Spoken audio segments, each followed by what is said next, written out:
Welcome to Happy Talks with Dr. Alice and Donovan. Dr. Alice Fong is a holistic naturopathic doctor and founder of Amour de Soi Wellness, and Donovon Jenson is a software engineer and founder of HowToHappy.com. Together, they're out to cause more happiness in the world. Hello, everyone. Welcome to Happy Talks. Today, Donovan and I are going to be discussing how to take care of yourself. Self-care is so important and critical. We don't always take the time to do that.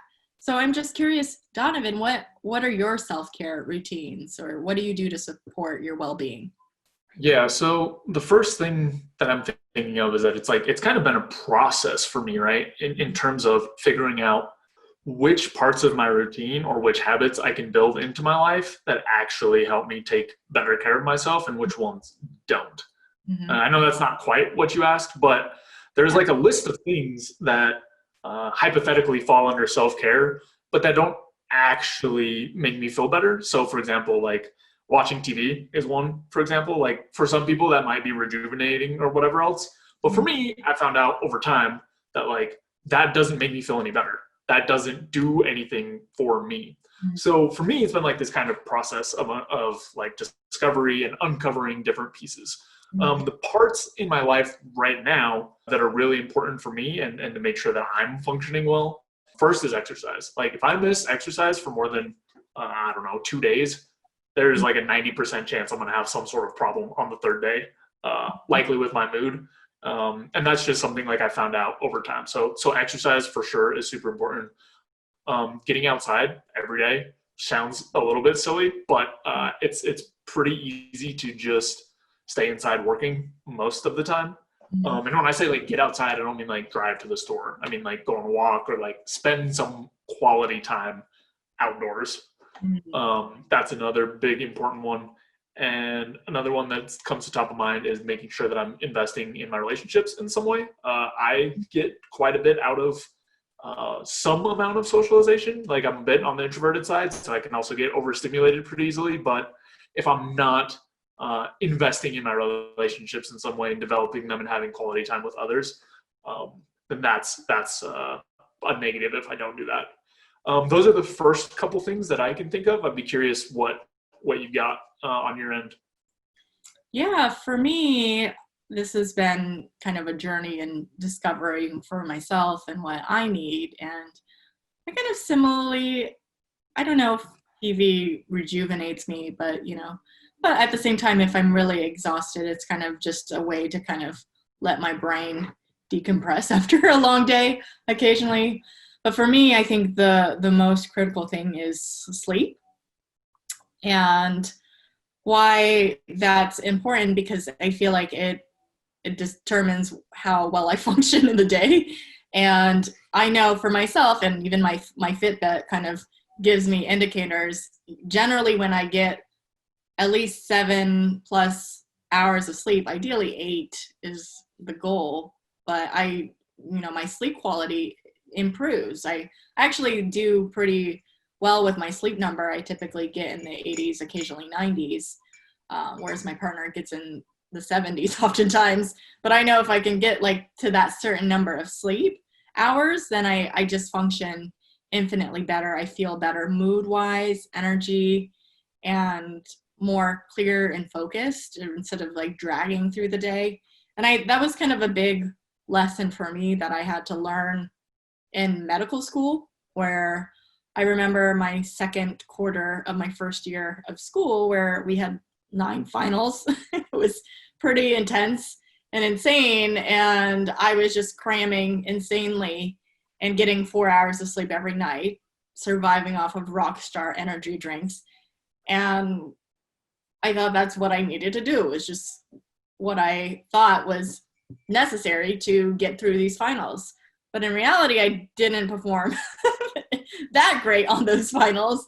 And then I ended up getting sick for a week for my whole spring break. So that was really not so fun. And I knew I needed to approach things differently. So my next quarter, I created the rule that I will stop studying by 10 p.m. That's the limit. Because once you try absorbing information when you're exhausted, it really doesn't go in, and you'll read the same line 5 times and it still doesn't make sense. And that's when you need to just stop and just rest. And I really needed to learn to manage my time better, to not wait till the end and cram it all, but like study throughout the quarter and have clear structures around that, and manage my well-being. And getting enough sleep was really a huge difference. So I stopped studying by 10 p.m., usually try to go to bed by 11 or so. And and I would get a good night of sleep every night during that week, and I performed actually infinitely better. I thought like putting more hours in time would give me better results, but really it was just taking care of my well-being made the difference for me. And, it was not just the sleep factor, but it was also managing my time, managing my anxiety. I had test anxiety. It was a lot of various eating foods that fueled me rather than gave me like a sugar crash and then like was like groggy and lethargic later on. So it was really supporting my well-being as well. And I think it also comes down to nutrition, is self-care, and just taking breaks. I tend to be in a go mode all the time. And so for me to take breaks sometimes is a challenge, because I'm like, oh, I could do more. I could do that one thing. I know I want to get this done. And to know that like, no, breaks are the way for me to recover and rejuvenate so I can actually accomplish more and feel like energized and productive, versus just being like a slow crawl. Like one example I tell my clients is, if you're on the hamster wheel all the time and you're going all the time, eventually you're not going to be running. You're going to be walking and then maybe crawling. You're still trying to go at a crawl. And if you just got off the wheel and rested, get some sleep, and then got back on the wheel, then you could actually run at a pace, versus trying to like crawl indefinitely is not a fun experience. So that's the analogy I use. Yeah, I think it makes a lot of sense because, I've had similar feelings before where I'm trying to get just so much stuff done. Mm-hmm. And I feel like, oh, if I just push more hours into this, Mm-hmm. I'm going to be able to get it done. And taking a break is like some sort of cheating or some sort of, I'm not doing enough or whatever else. But if I look at, and I have done this before, kind of the outcomes relative to the time spent and taking breaks and whatnot, the outcomes are far better if I sneak just a little bit of some pauses, of some breaks, of some, time to kind of recuperate. And the other thing that I was thinking of while you're talking is, it's interesting because I often hear like this, like treat yourself type phrase used in sort of the same way as take care of yourself. Yeah. I see some overlap between those, but I actually think of those as very distinct. And I think there have been times in the past where it wasn't that clear to me. Mm-hmm. And I did things that were more under the lines of treating myself as like pretending it was self-care. Mm-hmm. So by that, I mean, like there were times where I did things like, oh, I'm going to have some sort of like sugary treat, right? Mm-hmm. To take care of myself, right. Without realizing that it's not really taking care of me, right? Like I'm getting some sort of momentary like, oh, I'm being treated, like this is really nice, Mm-hmm. but not in a way that's actually sustainable or producing the types of things that I want. And that's kind of where I think like for me at least, the TV part comes in. Like I said, for other people, it helps them unwind and stuff.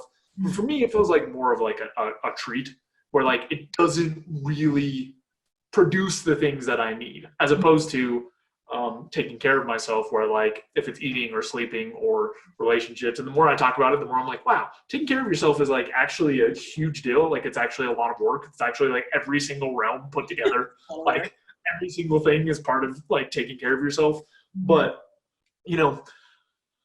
so anyway, I think that's like an important piece, is kind of the distinction between those two things, because at least for me, I have often mixed them up in ways that got me confused, because I'd be like, I am taking care of myself, when really I was treating myself with things that didn't necessarily take care of myself. I'd be curious what your thoughts are on that angle. Yeah, no, I like that you made that distinction between treating yourself and taking care of yourself, because with that in mind, I actually don't feel like TV is taking care of myself. It's not, it is like a treat yourself. It's not necessarily productive to my well-being. And it occasionally, if I'm able to limit it, like, maybe just a half hour or an hour a night versus like getting sucked into a YouTube hole and then being up till like 2 a.m. watching video after video thinking, oh, well, just 10 more minutes. And then I get to bed really late and then I don't get enough sleep. Then I feel crappy in the morning. Then that's not helpful. But if it's just like, if I can limit it, like box it to just like a certain amount of time, then, that is a treat yourself. That's not something I necessarily need. And lately I haven't even had time for that, but I don't feel like I'm really missing out. But at the same time, I'm trying to think of like something that I would think that would be treating myself. What comes to my mind is getting a massage, like once a month is something I like to do. And it is kind of a treat yourself, but at the same time, it's kind of just a like, calm and relax and take care of my body. Because that is like helpful for my body and my mind to some degree as well. So I think the treat yourself in a way that's not necessarily helpful to your well-being is different than like treating yourself that is helpful. Like a massage, I think is helpful for my well-being and feeling better in my body and mind, versus some things like doesn't necessarily make me feel better. It's just kind of like, yeah, it's a nice little reward treat after working really hard, I guess. Yeah. So as you're talking about it, I'm thinking like taking care of yourself is kind of like behaviors that pay off in the intermediate and long term. Yeah. And treating yourself are things that pay off immediately. Mm-hmm. And sometimes there's overlap. Like massage was the exact same example that came to my mind when you started talking about it. Mm-hmm. There's some things that do overlap. Yeah. But there are other things that don't overlap. And Yeah. that's like the quadrant that I was in Mm-hmm. in the past, like before I was really thinking about it. Like I would just do these hard grinding days, something that's not going to set me up for like, the intermediate or long term. Right. And then have like this brief respite from, I don't know, all the stress or whatever else. But again, like incurring some sort of debt. So yeah, I think you're right. I think there are some subset of activities that fit with both. And, like in that case, the thing that you're using is like money to like get a massage, which seems like it would probably be a good trade-off from time to time. So yeah, that makes a lot of sense to me, that there are some activities that like nicely blend the two. Yeah, definitely. And the other thing, I'd be curious to hear your thoughts about it. My opinion about self-care is that it is necessary as a means of survival. And I think a lot of people have this mindset that it's almost selfish in a way. And actually, the name of my business is called Amour de Soi Wellness, which stands for love of self in French, but not in the narcissistic kind of way, but actually in the way of it's necessary as a means to survive if you don't take care of yourself.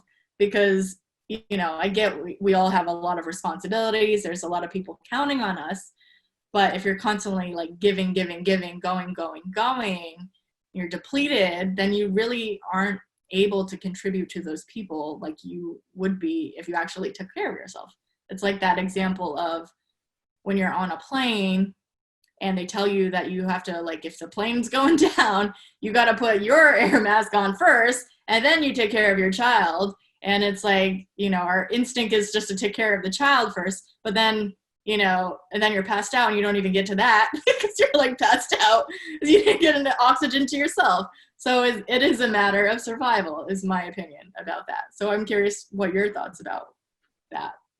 Yeah, I mean, I feel pretty much the same way. And it's very easy to get trapped in a place that's out of balance, right? It's very easy to get trapped in a way that's like, oh, I don't need to, go to sleep right now. I can stay up an extra hour and get some stuff done. Oh, I don't need to eat. Like I can grab a quick bite at a fast food place today because it's not a big deal. I can, I can play in the margins, but what happens is like enough of those choices happen that they add up. And sometimes, like with sleep, like one instance of it has an impact. So I think that's like the pitfall, right? I think most people, maybe not most people, I don't know.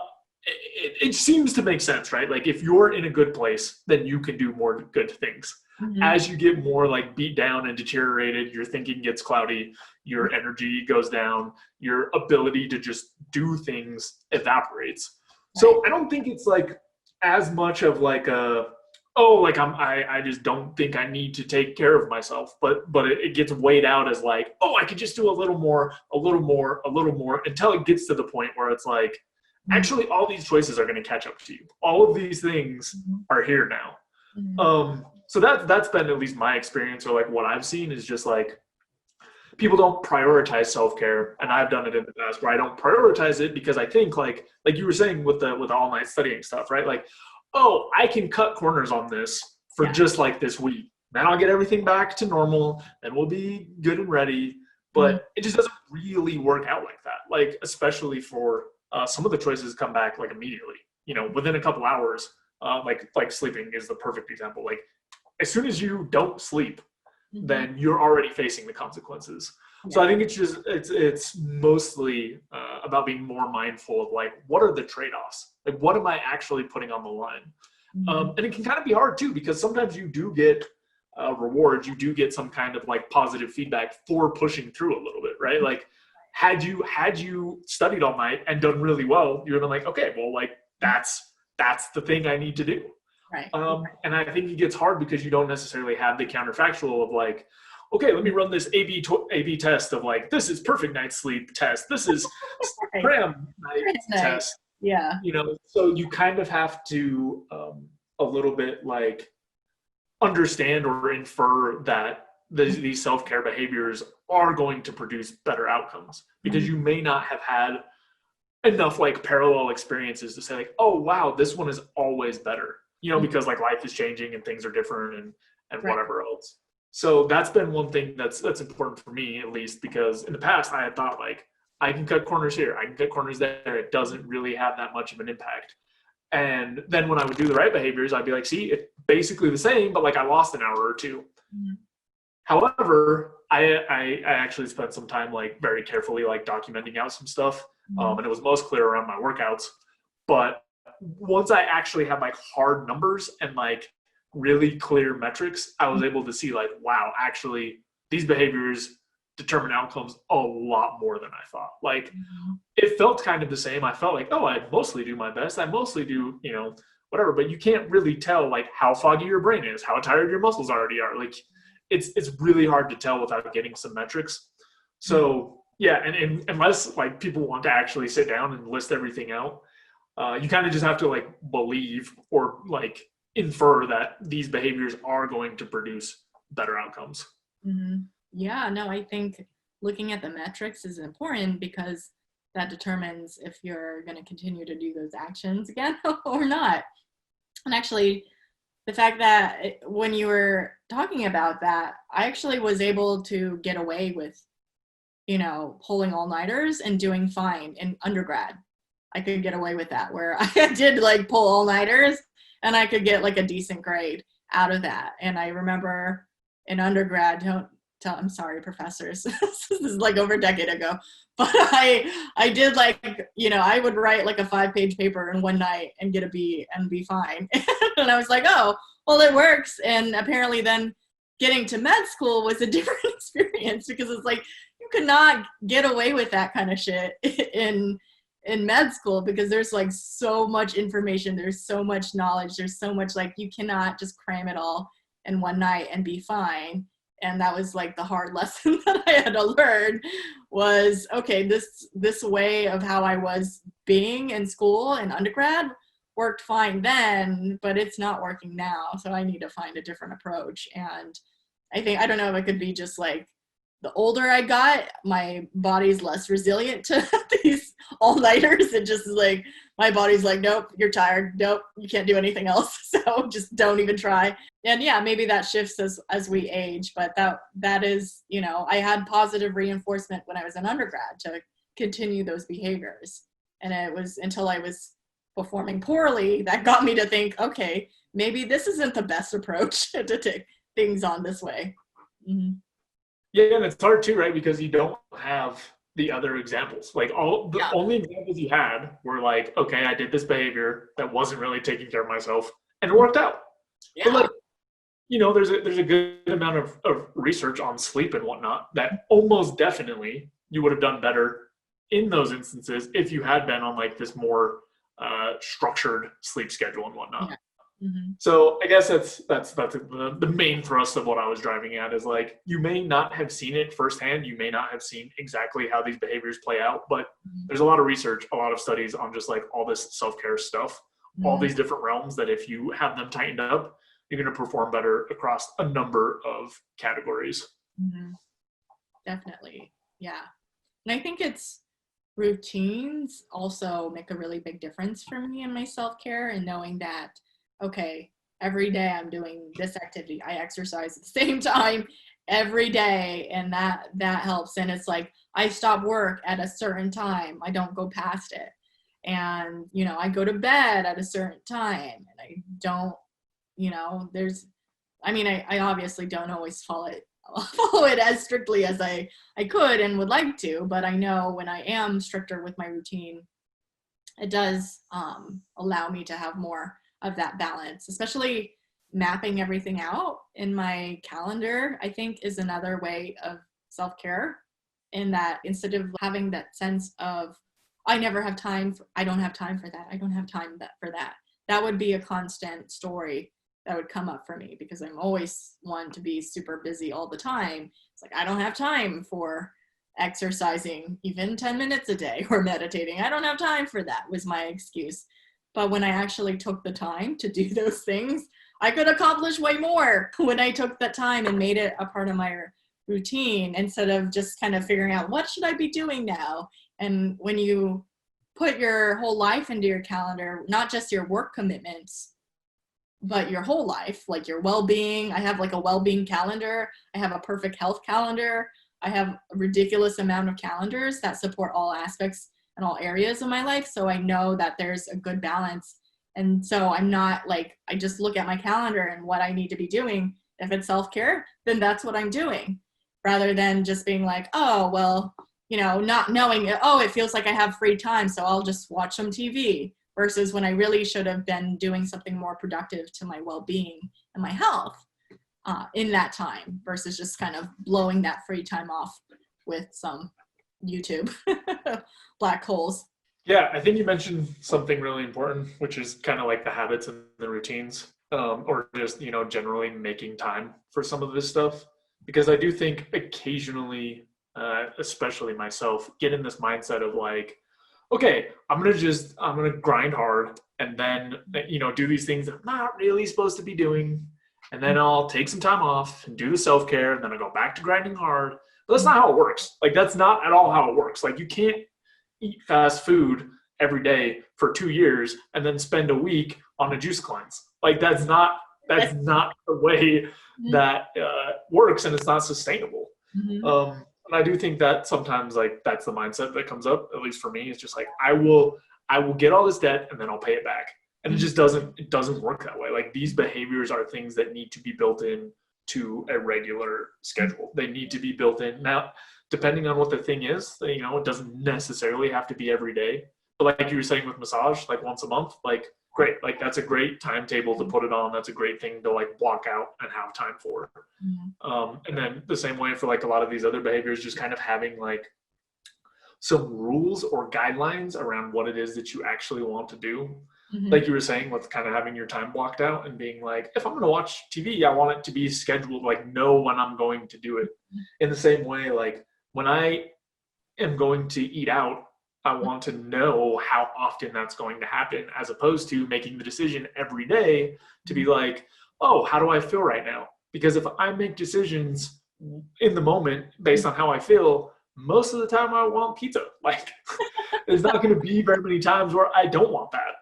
So I do think it's really important to like build this out in a way that is sustainable. And I think it's a little different for each person. You know, there are some core things like some exercise and nutrition and things, and like some of that is pretty universal, but I think there are some other behaviors that are like specific to people. Mm-hmm. But I think once you figure out what things really put you in a good space, or like the structure of the day that works for you, really reinforcing that and getting those habits built up is by far the most sustainable thing. Because it's the same as dieting in general, where if like, I'm going to be strict, okay, now I'm going to be loose, okay, I'm going to be strict, all right, now I'm going to do whatever I want.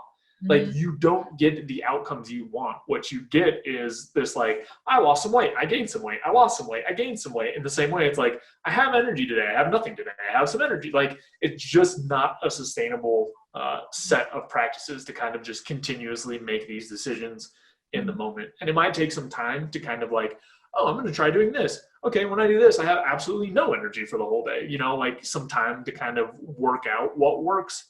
Yeah. But I do think it's important to highlight that the routine implementation of some of these behaviors is really important, because trying to play catch up just doesn't work for the most part. Right. It does catch up to you eventually. And I like the example you used with weight loss, because that's actually something I struggled with on and off, where I would just cheat on the weekends. It's like, okay, finally we got to Friday, I can let loose, eat whatever the frick I want, because I've been doing really good all week. And then all day Saturday, and then all day Sunday, it's just like, well, I was good all week, so I'm just gonna like fall off the wagon completely. And it was just like all the progress I made in the week was just like out the window. And when I started to be like, okay, well, I do like to go out and have quality time with people I care about, that fulfills me, and that's good. But I don't need to be doing that 3 days out of half the week, 3 out of 7 days. It's like half the week essentially. And so when I started to limit it to just like, not just even a cheat day, but just like one cheat meal per week, rather than a whole cheat day of like eat whatever the F I want kind of a thing, then I actually made a lot of progress, where I still also felt like I wasn't depriving myself either. And I could have like the socialization that I like as well when I'm eating out, but I was restricting it to just like once a week versus like 3 days in a row of crap. Yeah. And it also brings up something that's interesting, maybe a little tangential to our topic, but like some of those behaviors, some of those like feel good in the moment behaviors, as you continue to do them. I mean, eating is a perfect example, right? Like, you have a chocolate bar this big, these 2 bites are awesome, and then the rest is just kind of like this, like, I'm plugging along, just like eating it. Like, it's not the value of the experience kind of like deteriorates as you get more and more of it, or at least it's not as nice as like the initial little bits. So I think that's another thing that's like worth considering, is like, when you are going to treat yourself, like you were saying, like one time is enough to basically like scratch that itch of like, oh, I want like something a little different, I want to go out, as opposed to this whole weekend where, I'm sure by the second or third day, like you're still, having that experience, but it's not nearly as like nice, right? Some of the novelty of like, oh, I can have whatever has worn off a little bit. In the same way, like a giant chocolate bar, like once you're halfway through it, like you're not really getting that like full experience of like, oh, this is so good. It's more just like, there's still more, so like I'm just gonna keep eating more of it. Yeah. And sugar is hugely, and I think that was the other thing that helped me, was to realize how sugar is super addictive. And so it is like, the more you eat, the more you'll want to eat more. But when I started to cut it out, I actually don't even crave sugar that much anymore, because I've been really strict about it. And yeah, I was actually able to like, okay, when we got a pie, I was able to just have a few bites and not eat like a massive slice and be like satisfied at just a few bites, instead of just like keep going, because it's right there in front of me and I feel like it's there, so I should eat it, kind of a thing. So I think that's shifted when I've shifted the limitations. When I don't make it part of my routine regularly, then it doesn't even seem like that big of a deal or that big of a treat ultimately after that. Yeah, and I think it applies equally to a lot of other categories, right? Like watching TV or something, right? Like watching one episode of something in some circumstances can be really nice, but then sitting there and watching 10, like you're not like the enjoyment just like, and then eventually you're just doing it because you were doing it and it's easier than everything else. Like, like mirrors the eating thing, where it's like, well, I have this whole slice, like 3 bites were awesome. The other 15 bites, like I'm going to eat because it's in front of me. Like it's the mindset that like I've fallen into for sure in the past. But it doesn't like, I'm not getting that much more value out of it, right? Like I'm not getting 5 times more value by eating the other 15 bites or whatever. So, Right. and I think that, again, like applies to a lot of these like treat yourself, not self-care things, Mhm. that like maybe the quantity can be flexed out a little bit so that it doesn't have as much or create as much like debt, because it really matters. The difference between 2 bites of pie and 20 bites of pie is actually tangible. Like there is actually calories in all of the bites. Right. Yes. That's true. Absolutely. Yeah. That's a good example. I think that that kind of helps people reframe it as, when you're thinking about self-care, is this fueling my body? Is this, productive for my body? Is this actually beneficial for my body or mind? Or is it not? Kind of, again, getting back to that, treat yourself in a not so healthy way versus treating yourself in something that would be productive, like, oh yeah, actually treating myself, getting a full night's sleep, that's treating myself really in a great way.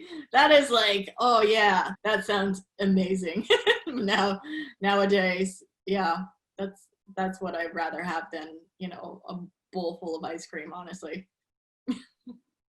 Yeah, and for me, I think I've talked about this before, but it also helps occasionally to think about kind of the volume of experiences that I'm going to have in each circumstance. Mhm. So like, if I eat a bowl of ice cream, I will feel good for a few minutes, and then I will probably have a stomach ache because I haven't been eating sugar for a few hours. Like the Yeah. trade-off is not good. And sometimes thinking in that way, at least for me, helps a lot for making better decisions. As long as I think about it before. Again, in the moment, really terrible. In the moment, if I haven't made any rules or hadn't made any decisions or anything, and it's like, there's ice cream here, like, oh, cool, ice cream's good. I'm gonna eat that and forget that I'm gonna get a stomach ache in 20 minutes. Mhm. So I don't know. I just wanted to throw that out there. I think I've mentioned it a couple times, but that helps me make better decisions occasionally. Yeah. Another thing that I wanted to add is it doesn't necessarily have to be things that make your body feel good. It's also like what are things that, fulfill you and give you, joy and happiness. So maybe that's like, I have a calendar, although I do admit I'm kind of lacking in this department, but I did create a calendar of, creative self-expression because, doing something artistic like dancing or singing, it feeds my soul, nourishes my soul in a way, not necessarily my body, but my like soul. And that makes me feel good. And that feels good to my well-being. Although I don't always make the time for it. So I did I've fallen off the wagon, but I have to create the commitment. Like at the beginning of the year, I created the commitment of just, even if it's like 1 hour a week, or even 30 minutes a week, where I just like go onto YouTube and find singing lessons and just practice those YouTube video lessons. That would, it does feel good. Cause once I get started in it, it's like, I don't know, it is a struggle just to get it started. But once I'm in it, it's like, oh yeah, I miss this. This feels good. Yeah. Yeah, I feel like that's one of the hardest parts is like starting on some of these things because, turning on the TV and just consuming something is pretty easy, right? Like the information just flows in to you. Yeah. Whereas what you're talking about, you have to actually like put in effort and create something. And I think there's something pretty important to be said for having like little side projects or hobbies or whatever that Mhm. you can actually get a sense of accomplishment or progress, or even if it's not, like, even if you're not like, wow, no, I'm singing the best in the whole world, like at Mhm. least knowing that you've like spent some time on something that feels nice and productive. Right. Getting started on some of that stuff can be a little bit harder, like, but I don't know if this is the same for you, but so much of the time I'm like, oh, I don't want to do that. I don't want to do that. I don't want to do that. And then I do it. And like three minutes in, I'm like, this is really nice. So I'm like, I don't know why there's this disconnect between like, Yeah. oh, it's going to be so terrible. It's going to suck. And every second's going to be horrible. And just like actually doing it and being like, this is completely fine. In fact, it's nice. It is nice. Yeah. Yeah. I think it is kind of normal human behavior to just kind of have some like resistance because it does feel like there's effort involved and, you're really tired out and you don't really want to do anything.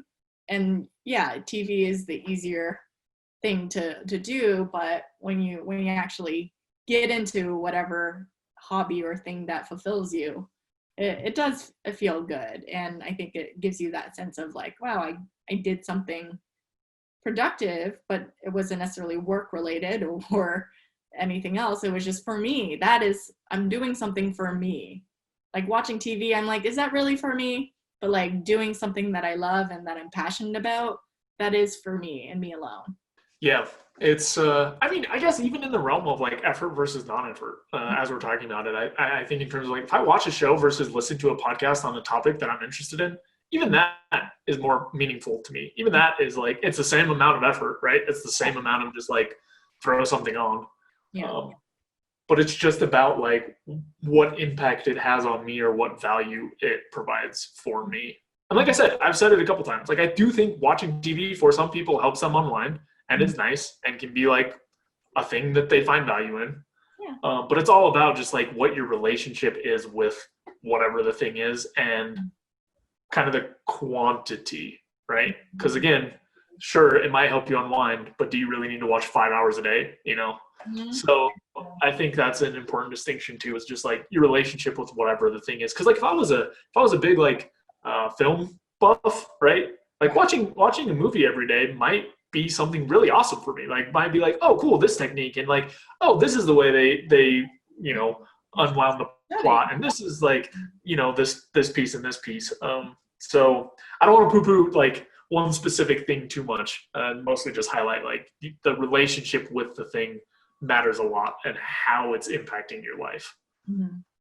Right. And I think people use TV as kind of an escape from like dealing with their actual life.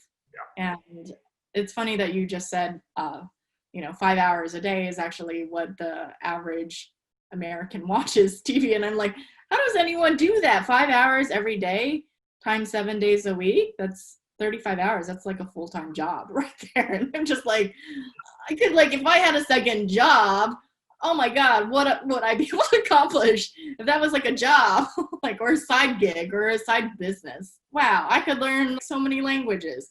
I could learn so many skills in that amount of time. Yeah, so that boggles my mind, but I do believe it because it is kind of, it sucks you in and you just watch one after another and then you kind of get numb to it.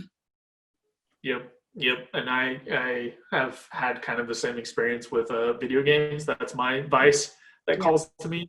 And I can't tell you how many times I've been like, oh, I'll just do it for a minute. And then it's like 3 hours have passed and I'm like, no, what am I doing? Like, I need those 3 hours. What is this? Like, and that's like a behavior in the same vein. Again, for some people, totally awesome way to unwind for 30 minutes. For me, it's just like this, like easily get sucked into waste and like crazy amount of time and get almost nothing out of it. Right. Yeah, totally. I think we covered this topic pretty well. Was there anything else you wanted to add? Nope. I got all kinds of random angles in. All right. Perfect. All right. Well, thank you everyone for watching and we will see you next time.